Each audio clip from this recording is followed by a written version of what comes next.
بسم الله الرحمن الرحيم.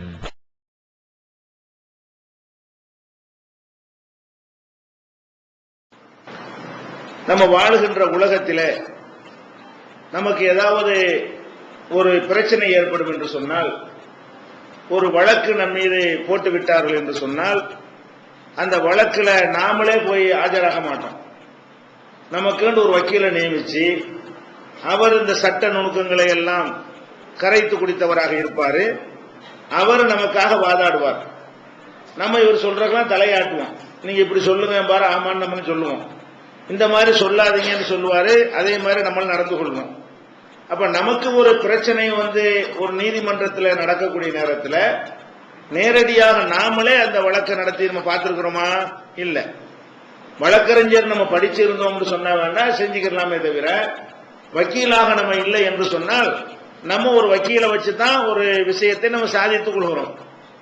அந்த மாதிரிதான் நாங்கள் மறுமையில எங்களுக்கு வக்கீலாக இருப்பதற்கு தான், மறுமையில எங்களுக்காக வாதாடுவார்கள் என்பதற்காகத்தான் நாங்க இந்த பெரியார்கள் எல்லாம் பிடிக்கிறோம். இவங்க என்ன செய்வாங்கன்னு கேட்டா, எங்களுக்காக வேண்டி அல்லாஹ்ட்ட வாதாடி எங்களுக்கு பெற்று தருவாங்க. இந்த காரணத்தினாலதான் இப்படி செய்யறோங்கிறாங்க. இவர்கள் இந்த உலக விஷயத்துக்கு இதெல்லாம் சரி. ஒரு வக்கீல் பிடிக்கிறதுக்கு அவசியம் இருக்கிறது. ஏன் அவசியம் இருக்கிறது? நீதிபதியாக இருக்கக்கூடியவர் மனிதர். அவருக்கு நம்ம மேல சுமத்தப்பட்டிருக்கிற குற்றச்சாட்டு உண்மையா பொய்யான்னு அவருக்கு தெரியாது. அவர் நீதிபதி உட்கார்ந்து இருக்கிறவருக்கு நான் ஒரு கொலை செஞ்சுட்டேன்னு வழக்கு போட்டான்னு வைங்க, நான் கொலை செஞ்சேன்னு அவருக்கு தெரியுமா? நான் செய்யலன்னு தெரியுமா? அவருக்கு ஒண்ணுமே தெரியாது. அப்ப அவர் எதை வச்சுதான் உண்மையை அறிந்து கொள்ற நிலையில இருக்கிறார் என்று கேட்டால், வாதங்களை வச்சுதான் அறிந்து கொள்வார். உன் வாதத்தை சொல்லு, உன் ஆதாரத்தை கொடு, நீ உன் ஆதாரத்தை கொடுன்னு கேட்பாரு. ரெண்டு வாதங்களையும் ரெண்டு ஆதாரங்களையும் பார்த்துவிட்டு, இந்த வாதங்களிலிருந்து இந்த ஆதாரங்களிலிருந்து இவர் கொலை செஞ்சார் என்று தெரிய வருகிறது, அல்லது கொலை செய்யவில்லை என்று தெரிய வருகிறது என்று தீர்ப்பளிக்கிறார். அப்ப நீதிபதிகளுக்கு வக்கீல் தேவை என்பதற்கு என்ன காரணம் என்று கேட்டால், நீதிபதிகளுக்கு அறிவீனம் இருக்கிறது. அனைத்தையும் அறியக்கூடியவர்களாக நீதிபதிகள் இல்லை, அனைத்தையும் பார்க்கக்கூடியவர்களாக நீதிபதிகள் இல்லை. அவங்களுடைய அறிவு ஒரு எல்லைக்கு உட்பட்ட மனித அறிவு தான் அவர்களுக்கு இருக்கிறது. அதனால நம்ம என்ன பண்றோம், உலகத்துல ஒரு வழக்கு நடத்துவதற்காக வேண்டி ஒரு வக்கீல் தேவைதான். நீதிபதிட்ட போய் நம்மளே பேசணும்னு சொன்னா ஒண்ணு கிடக்க ஒண்ணு உளறி விட்டு நம்மளே குற்றவாளி ஆகிருவோம். அதுக்காக வேண்டி அந்த தந்திரங்கள் எல்லாம் சொல்லி தருவதற்கு, தில்லு முள்ளு பண்ணுவதற்கு, நீதிபதி ஏமாத்துவதற்கெல்லாம் இந்த வக்கீல் உதவுகிறார். இப்ப இவர்கள் அல்லாஹ்வுடைய விஷயத்துக்கு இதை உதாரணம் காட்டுறாங்களே, கொஞ்சமாவது இறை அச்சம் இருந்தால் இப்படி உதாரணம் காட்ட முடியுமா? அப்ப அல்லாஹ்விடத்தில் நம்ம எல்லாம் நிறுத்தப்பட்டிருக்கிறோம். நிறுத்தப்படும் பொழுது நாம என்னென்ன செஞ்சோங்கிறது அல்லாஹ்வுக்கு தெரியுமா தெரியாதா? அல்லாஹ் நம்ம மேல குற்றப்படுத்திருக்கே தர்றான். இந்தா உன் மீது உள்ள குற்றம், இந்த படிச்சு பார்த்துக்க, புஸ்தகத்தை கையில தந்துருவான். எக்கர கிதாபக, உன்னுடைய புஸ்தகத்தை படித்து பார். கபாபி நப்சிக்கல் யௌம அலைக ஹசீபா, உனக்கு மார்க் போடுவதற்கு நீயே போதுமானவன், நான் ஒன்னு தனியா போட வேணாம்டா, நீ செஞ்சலாம் தருக்கு பேப்பர்ல இருக்கு பாரு, இதுக்கு என்ன மார்க் போடலாம் நீனே சொல்லு என்று அல்லாஹ் என்ன செய்வான், நம்ம மூஞ்சில தூக்கி பேப்பர் தந்துருவான். வலது கையில கொடுப்பான், இடது கையில கொடுப்பான். அப்ப நமக்கு என்னென்ன செஞ்சோம் என்பதெல்லாம் அங்க ரெக்கார்ட் ஆகி தெரிஞ்சு அவருடைய காப்பி நம்ம கையில அல்லாஹ் என்ன தந்துட்டான் என்று சொல்லும் பொழுது, இதுல வக்கீலுக்கு என்ன வேலை இருக்குது? நான் என்ன செஞ்சேங்கிறது அவன் ஜட்ஜ்மெண்டா என்கிட்ட அவனே தந்துரும் பொழுது இவர் எந்திரிச்சுக்கிட்டு வக்கீல் மாத்தி பேச போறாரா? இப்ப நம்ம ஒருத்தனுக்கு மோசடி பண்ணிட்டேன், அது அந்த ரெக்கார்ட்ல இருக்குது. அல்லாஹ் தரக்கூடிய ரெக்கார்ட்ல என்ன இருக்கு? நீ இத்தனாம் தேதி இன்னாருக்கு இவ்வளவு மோசடி பண்ணனேன்ட்டு அல்லாஹ்வுடைய குற்றப்பத்திரிகையில தந்திருக்கிறான். உடனே அவளியா எந்திரிச்சு யாரெல்லாம் மோசடி எல்லாம் பண்ணல பாரா, நீ மோசடி பண்ணதா எழுதியாச்சு, எல்லாம் எழுதி வச்சிருக்கிறான். இவர் எந்திரிச்சு என்ன செய்ய போறாருங்கிறான், யாரெல்லாம் தவறான தகவல் நீ பதிவு பண்ணிருக்கிற, அவர் மோசடி எல்லாம் பண்ண கிடையாது, நல்ல மனுஷன் அவரு, இப்படி இப்படியா அப்படி இருந்தா நீங்க ஒத்துக்கலாம். இந்த மாதிரி அல்லாஹ் ஒண்ணு கிடக்க ஒண்ணு எழுதி வச்சிருப்பான்னு சொன்னா இந்த வக்கீல் போய் கரெக்ஷன் பண்ணுவாரு, திருத்துவாரு, நம்மளை காப்பாத்துவாருங்கிற ஒத்துக்கலாம். அவன் தான் வக்கீலுக்கு வேலை இல்லாம அறிந்தவனா இருக்கிறானே, நீதிபதி மாதிரி அவன் இருக்கிறான். மனிதர்கள் இருக்கிற நீதிபதிகளுக்கு எப்படி இந்த உண்மையான நிலவரங்கள் தெரியாதோ அந்த நிலையிலே அல்லாஹ் இருக்கிறான். எல்லாம் தெரிஞ்சு வச்சிருக்கும் பொழுது இவருக்கு என்ன ரோல் இருக்குதுங்க? இவர் என்னக்கு சொல்ல போறாருங்கிற, நான் செஞ்ச தப்ப செய்யலன்ற போறாரா, நான் செய்யாத அமல்களை எல்லாம் நான் செஞ்சேன்னு சொல்லிட போறாரா, நான் ஒரு அமலுமே செய்யல, அங்க வந்துட்டு அல்லாஹ் இவர் மாதிரி ஒரு அமல் செஞ்ச ஆளே கிடையாதுன்னு அல்லாஹ்ட்ட சொல்லி வாத திறமையில் அல்லாஹ்வை நம்ப வச்சு சாதகமான தீர்ப்பு வாங்கி தந்துருவாரா? அங்க எதுக்கு வக்கீலுங்கிற? மனித நீதிபதிகளுக்கு தான் வக்கீல் வேணும். அப்ப இதை நம்ம சிந்தித்து பார்க்கும் பொழுது அல்லாஹ்வே பிழையாக தீர்ப்பளிக்கக்கூடியவன், அதை இவர்கள் திருத்துவார்கள் அர்த்தம் அதுல வருது. அல்லாஹ்ட்ட வாதாடுறதுக்கு வக்கீல் நீ வைக்கிறேன்னு சொன்னாலே என்ன அர்த்தம்? நீ அல்லாஹ் சரியா தீர்ப்பளிக்க மாட்டான், தப்பு தப்பா தீர்ப்பளிப்பான். அந்த தப்பை இவர் தான் கரெக்ட் பண்ணுவாரு. அல்லாஹ் நல்லவனை கெட்டவனாக்கி போடுவான், கெட்டவனை நல்லவனாக்கி போடுவான். அவுலியா திருத்தம் பண்ணி நல்லவனை நல்லவனாகவும் அல்ல கெட்டவனை கெட்டவன, அதான அர்த்தம் ஆகுது. அல்லது என்னவனே அல்லாஹ் சரியா தீர்ப்பளிச்சா கூட அவர் திறமையில் அல்லாஹ் ஏமாத்தி போடுவாரு, அந்த அர்த்தமாவது வரும். ஒண்ணு அல்லாஹ் தப்பா செய்யறான் அவர் திருத்துறாருங்கிற அர்த்தம் வரும். இல்லன்னா என்ன வரும்? அல்லாஹ் கரெக்டா சொன்னா கூட அவர் எந்திரிச்சு வாதம் பண்ணி நல்லவனை கெட்டவர்னு ஆக்கிடுவார். அப்படி வக்கீல் செய்வார். கொலகாரனை காப்பாத்தி கொண்டு வர்ற வக்கீல்லாம் இருக்கிறாங்க. அப்பாவிய கொலகாரன் ஆக்கி விட்டு உள்ள தள்ளுற வக்கீல்கள் இருக்குதான் செய்யறாங்க. அப்ப உலகத்துல எப்படி வக்கீல்கள் தங்களுடைய வாத திறமையினால் நல்லவனை கெட்டவனாகவும் கெட்டவனை நல்லவனாகவும் ஆக்கி விடுகிறார்களோ அந்த வேலையை அங்க செய்வதற்கு வாய்ப்பு இருந்தால் நீங்க வக்கீல் வைங்க. அங்க வாய்ப்பு இருக்குதா? அந்த அவ்வளவுதானா? அல்லாஹ்வுடைய நாலேஜ் அவ்வளவுதானா? அப்ப அல்லாஹ்வை ஏமாத்திர முடியுமா? அப்ப இப்படி அவர்கள் சிந்தித்து பார்க்காமல் என்ன செய்யறாங்க? சிபாரிசு பண்ணி எங்களை சொர்க்கத்துக்கு கூட்டு போயிருவாங்க அப்படின்னா எப்படி இது எப்படி சாத்தியமாகும்? இதை நம்ம பார்த்துக்கிறோம். அதே மாதிரி இந்த வக்கீல் சொல்றதன் மூலமாக இந்த அவுலியான்னு இவன் நினைக்கிறான், அவங்களே கேவலப்படுத்துறான். வக்கீலுடைய வேலை என்ன? கட்சிக்காரனுக்கு சாதகமா எல்லா தில்லுமுன்னு பண்ணுவார் வக்கீல். கட்சிக்காரன் காசு கொடுத்துட்டான்னு சொன்னா போய் வக்கீல்கிட்ட சொல்லவே செஞ்சிருவாங்க, நான் கொலை பண்ணிவிட்டு என்னை காப்பாத்துங்க. அப்படித்தான் கேச எப்படி கொடுப்பாங்க? நான் தான் கொலை பண்ணினேன், கேச போட்டாங்க, தப்பிக்க நீங்க தான் வழி சொல்லணும். அப்ப நீ இந்த மாதிரி சொல்லு, இன்ன மாதிரி ரெக்கார்டை உண்டாய்க்க, என்னைக்கு கொலை நடந்ததா இருக்கோ அந்த தேதியில் நீ பெங்களூர்ல இருந்த மாதிரி ஒரு லாட்ஜில் போய் ஒரு ரசீது வாங்கி வச்சுக்க. இப்படி எல்லாம் வக்கீல் என்ன செஞ்சு தருவாங்க? உங்களுக்கு தந்திரங்கள்லாம் சொல்லி தருவாங்க. அப்ப இந்த அவுலியாவுடைய வேலை என்னன்னு கேட்டா திருமுல் பண்றதுங்கிறாங்க. நீங்க வக்கீல் வைக்கிறேன்னு சொல்வதன் மூலமாக இந்த அவுலியா என்ன செய்ய போறாரு? திருமுல் பிராடு அல்லாவே கேவலப்படுத்துறான். வக்கீல்னு சொல்வதன் மூலமா அவரையும் கேவலப்படுத்துறாங்க. அங்க என்னத்துக்கு வக்கீலுக்கு என்ன வேலை இருக்கிறது? படைத்த இறைவனை பொறுத்த வரைக்கும் ஃபார்மாலிட்டி தான் விசாரணை, நல்லா வணங்கிக்கணும். அல்ல அங்க விசாரிச்சு பார்த்து அங்கதான் உண்மையை கண்டறிய போறானா? இப்ப நம்ம எல்லாம் நிப்பாட்டி வச்சுக்கிட்டு என்னண்டே தெரியாம சூனியமா எல்லாம் நின்று கொண்டு அப்ப விசாரணை நடத்தி ஒவ்வொரு விஷயத்தையா கரெக்ட் பண்ணி இது தவறு இது சரின்னு செய்ய போறானா? அங்க அந்த அரசுல இருந்து உட்காரும் போது அவ்வளவு தீர்ப்போட உட்கார்ந்து இருக்கிறானா? அனைத்து தெரிஞ்சுக்கிட்டு நிக்கிறானா? அல்ல எல்லா விவரத்தையும் விரல் நுனியில வச்சுக்கிறோம்னு சொல்றோம் இல்லையா? அந்த மாதிரி அவன் கைவசத்துல வைத்துக் கொண்டு என்ன செய்யறான்? ஃபார்மாலிட்டி கேட்கிறான், சும்மா கேட்கிறான். கேட்டு தெரிஞ்சு கொள்ள வேண்டிய அவசியமே கிடையாது. அனைத்தையும் கேட்காமலே அவனுக்கு தெரியும். அப்ப இதை விளங்கி பார்த்தார்களே ஆனால் இந்த மாதிரி உதாரணம் காட்டுவார்களா? அல்லாஹ்வை கேவலப்படுத்தி. இன்னும் சொல்ல போனால் குர்ஆன்லயாவது ஹதீஸ்லயாவது அந்த மஹ்ஷருடைய நிலைமையில இந்த வக்கீல் இந்த மாதிரி வேலையெல்லாம் நடக்குங்கிற மாதிரியாவது நமக்கு ஆதாரம் கிடைக்கிறதா? இல்ல. நம்ம தேடி பார்த்தோம்னு சொன்னா அல்லாஹ் என்ன சொல்றான் தெரியுமா? மஹ்ஷர்ல எல்லாம் நிக்கிறோம், கோடான கோடான கோடான மக்கள் இருக்கும். ஆதம் அலைஹிஸ்ஸலாத்திலிருந்து உலகம் அழிகிற வரைக்கும் எத்தனை லட்சம் கோடி பேர் இருக்காங்கன்னு தெரியாது. அத்தனை லட்சம் கோடி பேர் என்ன செய்வாங்க? இறைவன் முன்னால் நிறுத்தப்பட்டு நிற்போம். நிற்கும் போது அல்லாஹ் சொல்லி காட்டுகிறான், யௌம யகூமு ரூஹு வல் மலாயிகத்து, ஜிப்ரீல் அலைஹிஸ்ஸலாம் நிற்பார், வானவர்களும் நிற்பார்கள், சஃபன் அணி அணியாக நிற்பார்கள். இந்த விசாரணைக்கு வரும் பொழுது என்ன செய்வாங்க? வானவர்கள்லாம் அணி அணியா நிற்பார்கள், ஜிப்ரீலும் ஒருத்தரா நிற்பாரு.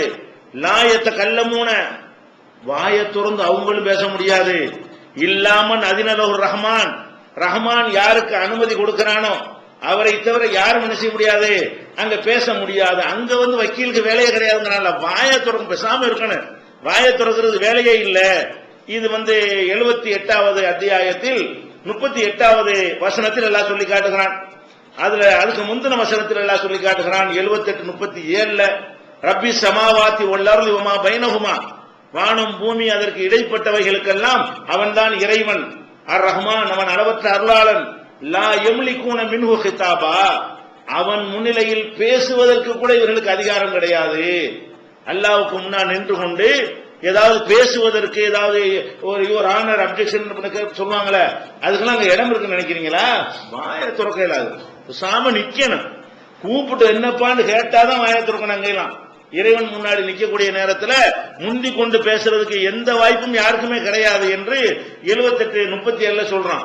தப்பித்தவரை பேசிட்டா என்ன செய்யறதுங்கிறதுக்கா எல்லாம் என்ன பண்றான்னு கேட்டா பேச மாட்டான்.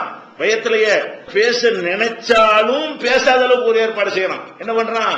அல் யௌம நஹ்திமு அலா அஃப்வாஹிஹிம், இன்றைய தினம் அவங்களுடைய வாய்களுக்கு சீல் வைத்து விட்டோம். அங்க மகசர்ல நிக்கும் போது சீல் வாய்க்கு தான், வாயினால் துறக்க முடியாது. ஒத்து கல்லிமுனா ஐதீஹிம், அவங்களுடைய கைகள் நம்மிடத்துல பேசும், அந்த பேச்சுக்கு தான் அனுமதி இருக்கிறது. தஷ்ரத் அர்ஜுலுஹும், அவங்களுடைய கால்கள் நம்மிடத்துல சாட்சி சொல்லும். பிமா கானு யக்ஸிபூன், அவர்கள் என்னென்ன செய்தார்கள் என்பதை எது பேசுமா? கையும் பேசும், காலும் பேசும், வாய் பேசாது. அப்ப நம்மளை கொண்டு அங்க நிப்பாட்டின உடனே என்ன செய்யும்? யாரெல்லாம் இந்த கையை கொண்டுதான் இந்த மாதிரிலாம் பண்ணனா, கை நமக்கு எதிராக பேசுங்க. நம்ம கை நமக்கு எதிராக பேசும், நம்முடைய கால்கள் நமக்கு எதிராக சாட்சி சொல்லும். அந்த காலத்துல கை எப்படி பேசும், கால் எப்படி பேசும்லாம் சொன்னாங்க. இந்த காலத்துல அப்பெல்லாம் கேட்க முடியாதுங்க. எது ஏதோ பேசுது. பிளாஸ்டிக் எல்லாம் பேசுதா இல்லையா? செல்போன் பேசுதா இல்லையா? ஐபேட் வச்சுட்டு பேசுதா இல்லையா? அதுல கூட அடக்கி வச்சுக்கிட்டு ஒரு மாசம் படிக்கிற அளவுக்கு பாட்டு எல்லாம் ஏற்றி வச்சிருக்காங்க, அது பேசுது. அப்ப அது மாதிரி அல்ல, அதை ரெக்கார்டு பண்ணி பேச வைக்கிற மாதிரி இதை பண்ண முடியாதா? இதுக்குள்ள என்னென்னத்தவன் பண்ணி வச்சிருக்கானோ, என்னென்ன ரெக்கார்டு ஆயிருக்க யாருக்கு தெரியும்? அப்ப அங்க என்ன செய்யும்?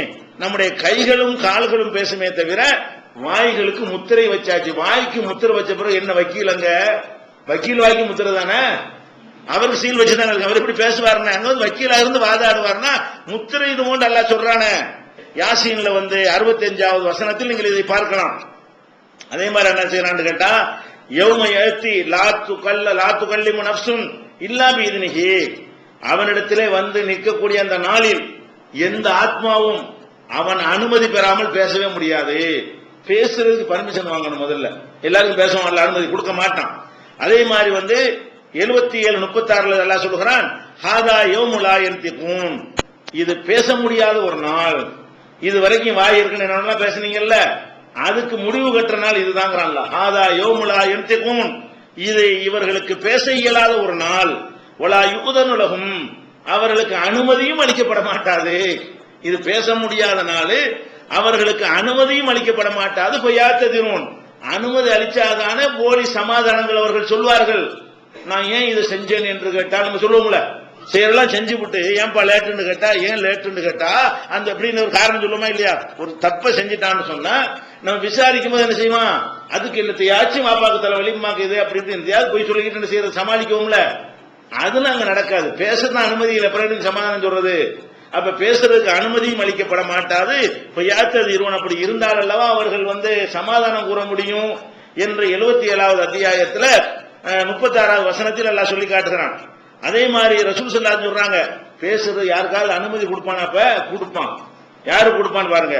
வலா யதகல்லமு யௌமயிதின் அஹதுன், நபிகள் நாயகம் ஸல்லல்லாஹு அலைஹி வஸல்லம் சொல்றாங்க, அன்றைய தினத்திலே மஹ்ஷர்ல எங்க வக்கீல நியமிக்கிறோங்கிறானோ அந்த வக்கீலை நியமிக்கிற இடத்துல என்ன நடக்கும் என்று கேட்டால், வலா யதகல்லமு யௌமயிதின் அஹதுன், அன்றைய தினத்திலே ஒருவனும் பேச மாட்டான், இல்லர் ருசுலு, தூதர்களை தவிர.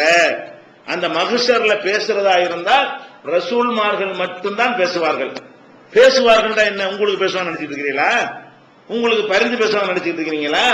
பேசுவாங்க என்று கேட்டா, ஓ கலாமு ருசுலி யௌமயிதின் அல்லாஹும்ம சல்லிம் சல்லிம், ரசூல்மார்கள் என்ன பேசுவாங்கன்னு கேட்கிறீங்களா? இறைவா எங்களை காப்பாத்து என்று பேசுவார்கள். ரசூல்மார்கள் தவிர வேற யாரும் பேச முடியாதா? அந்த ரசூல் என்ன பேசுவார்கள் என்று கேட்டால், அல்லாஹும்ம சல்லிம், அல்லாஹும்ம சல்லிம், இறைவா என்னை காப்பாத்திரு, என்னை காப்பாத்தல்லா, என்னை கடுமையா விசாரிச்சிடாது அல்லான்னு சொல்லி ரசூல்மார்கள் தான் பேசுவார்கள். அதுவும் தங்களை பற்றி தான் பேசுவார்கள், தங்களை காப்பாற்ற சொல்லித்தான் பேசுவார்கள். வேற யாருக்கு அந்த பேசுறதுக்கு அனுமதி கிடையாது. என்னைய காப்பாத்துன்னு கூட சொல்ல இயலாது, அடிச்சா அழுவ கூட இயலாது. அந்த மாதிரியான ஒரு உலகத்துக்கு வக்கீல் வைக்கிறாங்க. நான் பாருங்களேன், மறுமையில போய் நின்று கொண்டு வக்கீல் வச்சு நான் தப்பிச்சுக்கிறேன். எப்படி இறைவனை பற்றி உன்னுடைய மதிப்பு தான் என்ன? உன் உள்ளத்துல இறைவனை பற்றி வைத்திருக்கிற அந்த கண்ணியம் தான் என்ன? நம்மள மாதிரி தானா? மனிதன் இருக்கக்கூடிய எல்லா விதமான பலவீனங்கள் அறியாமையும் உள்ளவனாகத்தான் நீ இறைவனை மனசுல நீ கற்பனை பண்ணி வச்சிருக்கிறியா? அப்ப அந்த இறைவனை ஏத்துக்கிட்டா அப்படி எல்லாம் ஒத்துக்குருவான்? அது இறைவனை கேவலப்படுத்தக்கூடிய ஒரு நம்பிக்கை இல்லையா? இந்த மாதிரி எல்லாம் என்ன செய்யுது நம்ம பார்க்கிறோம். அதே மாதிரி அல்லாஹ் சொல்றான், இந்த கை கால்லாம் பேசும்ல, பேசும்போது கூட ஒரே ஒரு பேச்சு மட்டும் ஒரு அனுமதி இருக்குது. நம்ம கை எதிராக பேசுமா, நம்மள்கிட்ட பேசிக்கலாம். ஏன் அந்த மாதிரி பேசுற, அவனே என்ன செய்வானா, அது நடக்குமா, அல்லாட்ட பேசலாதான்.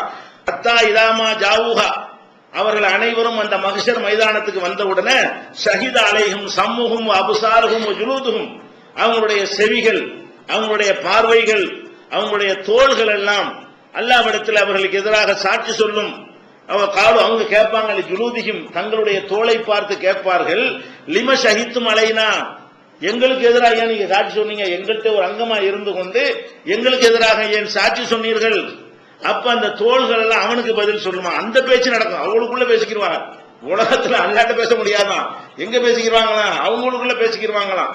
அப்ப அந்த தோல் சொல்லுமா, அந்தகனல்லாஹ் உள்ளது அந்தகுள்ள செய்யின், எல்லாத்தையும் பேச வச்சுக்கிறான்ல, எங்களையும் பேச வச்சுக்கிறான், நாங்களா பேசுறோம், பேச வைக்கிறான், நாங்க என்ன பண்றது அப்படின்னு சொல்லிட்டு அந்த தோள்கள்லாம் என்ன செய்யுமா, அவனுக்கு பதில் சொல்லும் என்று 41வது சூறாவுல 22வது வசனத்தில் இருக்கிறது. அப்ப இதுல என்ன வழங்குறோம், பேசுறது வக்கீல் இதுக்கெல்லாம் வேலையே கிடையாது. மறுமை நாள்ல அவன் எடுக்கிற மாலிக்கு யௌமித்தீன் தான்.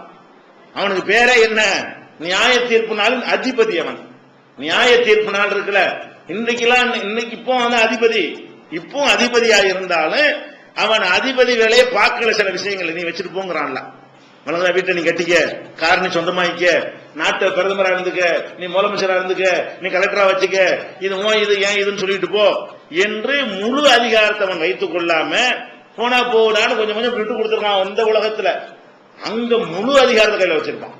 நியாய தீர்ப்பு நாள்ல மாலிக்கு யௌமித்தீன், நியாய தீர்ப்பு நாளின் முழு அதிபர் அவன் தான், முழு அதிகாரி. இன்னும் கேட்பான்ல, எப்படி கேட்பான், லிமனில் முல்குல் யௌம், எல்லாரும் எழுப்பிட்டு எல்லாம் கேட்பானா, லிமனில் முல்குல் யௌம், இன்னைக்கு யாருக்கு அதிகாரம், ஏன் இதுண்டிய, இன்னைக்கு எவனுக்கு அதிகாரம், அவனே பதிலையும் சொல்லிக்கிறான், லில்லாஹில் வாஹிதில் கஹார், அடக்கி ஆளுகிற ஏகனாகிய எனக்குத்தான் அதிகாரம், எவனுக்கு அதிகாரம் கேள்வி அவனே கேட்டுக்கிட்டு அதுக்கும் பதில் சொல்ல முடியாது. நல்லா செய்யுமா, லில்லாஹில் வாஹிதில் கஹார், எனக்கு தான் அதிகாரம். அந்த மாதிரியான ஒரு உலகம் இருக்குன்னு நம்பக்கூடிய ஒரு முஸ்லீம் நமக்கு வக்கீல் பேசி தருவாங்க, அது தருவாங்க, எப்படி இதெல்லாம் சரியா வரணும். இவங்க இறைவனை மறுத்தவர்கள் தான் இவங்கெல்லாம் இறைவனை நம்பினார்கள் எடுத்துக்கொள்ளவே இயலாது. இறைவன் ஒரு மனுஷனை போல நம்பினா இறைவனை நம்பினது ஆகுமா, இறைவனை இறைவனாக நம்பினா தானே இறைவனை நம்பினது ஆக முடியும்.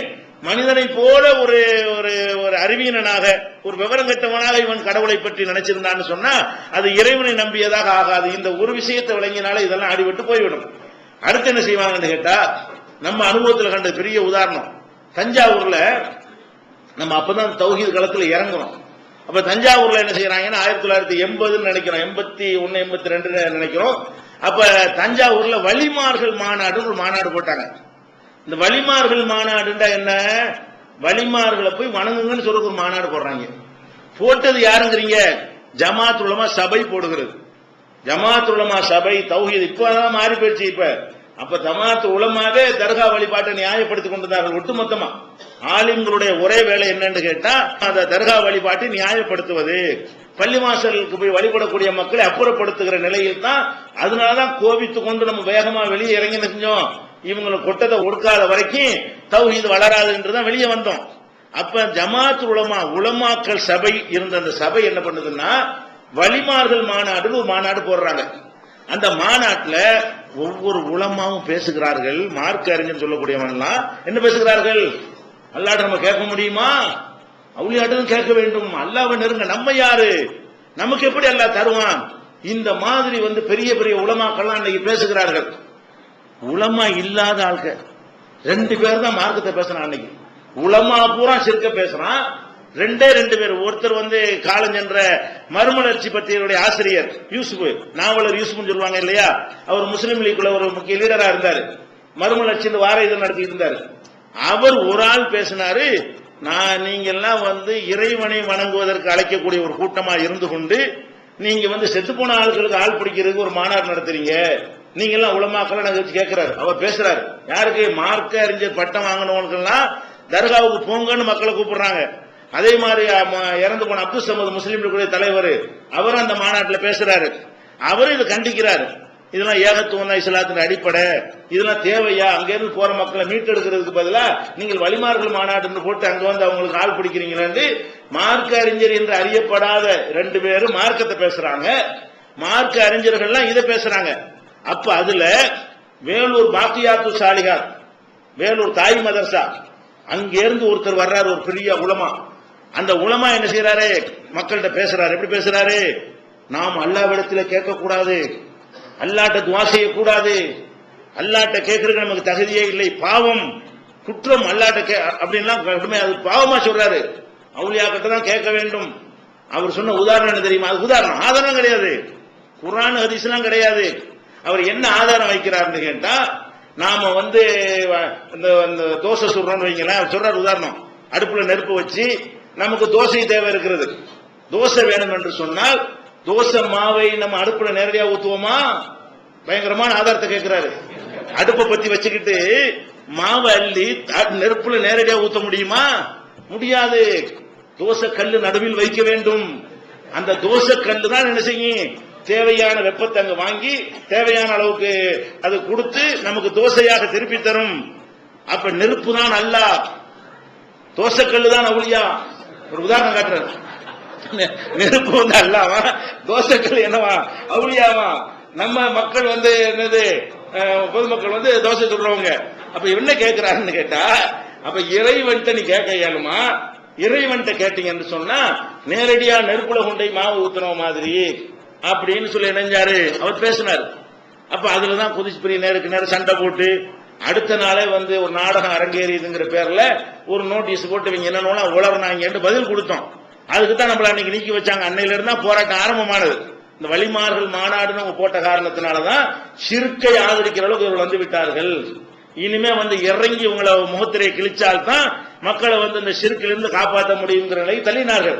அப்ப நம்ம அதுல கேட்டோம், என்ன கேட்டோம், ஏன் பார்த்தோம் தோசை இந்த மாதிரி உதாரணம் எல்லாம் காட்டுறிய, சரி அப்படி வச்சுக்கிடுவோம். நம்ம மாவு கொண்டு நெருப்புல ஊத்தினா என்ன ஆயிரும்? மாவு மட்டும் சேதமாகாது, நெருப்பும் நாசமா போய் அழிஞ்சு போயிடும். நெருப்புல கொண்டை மாவை நேரம் ஊத்துனா மாவு மட்டுமா வீணா போகும், நெருப்பும் அணைஞ்சு போயிடும். அப்ப அல்லாட்ட நம்ம நேரடியாக கேட்டு அல்ல செத்துருவானா? உதாரணம் அப்படித்தானே இருக்குது. இவன் சொல்ற உதாரணப்படி பார்த்தா நெருப்பு கொண்டை நேரடியாக தோசை கிடைக்காதுன்னு மட்டும் கைப்பா எடுத்துட்டு போறான். நீ சொல்ற உதாரணத்துல என்ன விளங்குது? நெருப்பில் நேரடியாக மாவு ஊத்தணும்னு சொன்னா மாவு வீணா போயிரும், நம்மளும் வீணா போயிருவோம். மாவு தான் நம்ம வச்சுக்கிறோமே, நம்மளும் வீணா போயிருவோம். நெருப்பு எரியுமா, நெருப்பு அணைஞ்சு போயிருமா? நெருப்பு அணைஞ்சு போயிரும். அப்ப உதாரணப்படி நம்ம அல்லாவை காலி பண்றாங்க, அல்லாட்டு துவா செஞ்சா போதும். யாருலாண்டா அல்லா நிஜமா என்னங்களா உதாரணம் காட்டி நம்ம கேட்டோம், இதான் உதாரணமா? அப்ப அல்லாவுடைய பவரை குறைக்கிறது தான் அவளியாவுடைய வேலையா? அல்லாவுடைய பவரை இந்த சக்தி குறைச்சு தருதுங்கிற மாதிரி சொல்றான். இன்னும் சொல்றாங்க அந்த கூட்டத்தில் உதாரணம், டிரான்ஸ்பார்மர் இருக்கிறது. எதுக்கு டிரான்ஸ்பார்மர் வைக்கிறார்கள்? நேரடியா ஒரு பல்பு கொண்டை போட்டா என்னஞ்சிரும், வர்ற கரண்ட் போர்ஸ்ல எரிஞ்சு சாம்பலா போய்விடும், பஸ்மமாகிவிடும். அப்ப டிரான்ஸ்பார்மர் வைத்து என்ன செய்யாது, தேவையான அளவுக்கு அந்த கரண்டை குறைத்து எத்தனை உங்களுக்கு வோல்டேஜ் அங்க வச்சது தேவைப்படுதோ அந்த அளவுக்கு அது தரும். 0 வோல்ட் பல்ப் இருக்குன்னு வைங்க, அது நேரடியா கொடுத்தோம்னா எரிஞ்சு போயிருமா? அதுக்காக என்ன செய்யணும், அதுக்கு ஒரு இது மாதிரி கண்டென்சர் மாதிரி போட்டு அந்த அளவை குறைச்சு தருவாங்க. இந்த மாதிரியான வேலைகள் தான் அவுலியாக்கள் பவர். அல்லாவுடைய பவர் உங்களுக்கு தாங்க இயலுமா? அல்லாவுடைய பவர் நேரம் அவங்களுக்கு எது என்ன வருது? அதனால அந்த அவுலியாக்கள் என்ன செய்வாங்கன்னா அல்லாட்டின் பவரை வாங்கி உங்களுக்கு எவ்வளவு தேவைன்னு கணக்கு பண்ணி அந்த அதுக்கு அது மாதிரி பங்கிட்டு தருவாங்க. அதுக்கு தான் அவுலியாட்ட கேட்கிறோம். பாருங்களேன், இந்த மாதிரி உதாரணங்களை வைத்துக் கொண்டு இந்த மக்கள் வழி தவறி போய் நிரந்தர நரகத்துக்கு ஆளாகிற குற்றத்தை செய்கிறார்கள். செய்கிற அமலெல்லாம் அழிஞ்சு நாசமாகக்கூடிய ஒரு பாவத்தை நம்ம மக்கள் செய்கிறார்கள். அவங்க அதிலிருந்து மீட்டு சொர்க்கவாதிகள் ஆக்குவோம் என்று நினைக்காமல் அவங்க நரகவாசிகளாகவே தொடர்ந்து இருப்பதற்காக வேண்டி இது மாதிரியான உதாரணங்களை எல்லாம் சொல்லிக் கொண்டிருந்த காட்சி நம்ம பார்த்தோம். அதனால நீங்க அடிப்படையில் வழங்கிக் கொள்ளுங்க. அல்லாஹ்வுடைய விஷயத்தை பேசுறதா இருந்தால் நேற்றே உங்களுக்கு நம்ம சொல்லிட்டோம், உதாரணம் காட்டக்கூடாது. அல்லாஹ் பத்தி பேசுறதா இருந்தால் ஆதாரம் தான் காட்டணும். குர்ஆன்ல இருந்து காட்டு, ரசூல் ஸல்லல்லாஹு அலைஹி வஸல்லம் சொன்னாங்கன்னு காட்டணுமே தவிர இது வக்கீல், நீதிபதி, அது இது இந்த மாதிரி எல்லாம் செய்யக்கூடாது. முதலமைச்சர், பிரதமர், இதுகளுக்கு எல்லாம் என்ன இல்ல வேலை கிடையாது என்பதை உதாரணங்கள் பல விதங்கள்ல சொல்லுவாங்க. அவங்க என்ன மாதிரி உதாரணம் சொன்னாலும் அது ஒரு அபத்தமா தான் இருக்கு. நீங்களே சிந்திச்சு பார்த்தீங்கன்னா இது எப்படி அல்லாஹ்வுக்கு பொருந்தும் நினைச்சு பாருங்க, சரியா வந்துடும். நான் சொல்லாத புதிய புதிய உதாரணங்களை கூட நீங்க கேட்பீங்க. எந்த உதாரணத்தை அவர்கள் சொன்னாலும் இது எப்படி அல்லாஹ்வுக்கு பொருந்தும்? அல்லாஹ்வுக்கு மனுஷன் செய்யற உதாரணம் மேட்ச் ஆகுமா? இது இவங்க என்ன அர்த்தத்தில் பேசுறாங்கன்னு சிந்திச்சு பாருங்க, உங்களுக்கு அதற்கெல்லாம் விடை கிடைக்கும். இதை நீங்கள் புரிந்து கொள்ள வேண்டும். இந்த தனி மனித Allah